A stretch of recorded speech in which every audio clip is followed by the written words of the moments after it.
want to tell you a quick story.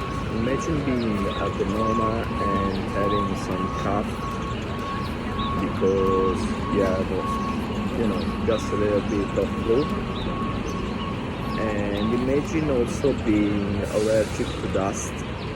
And unfortunately, in the rooms and in the smaller spaces where there are a lot of people, there is dust. So you want to sneeze and cough and all that stuff.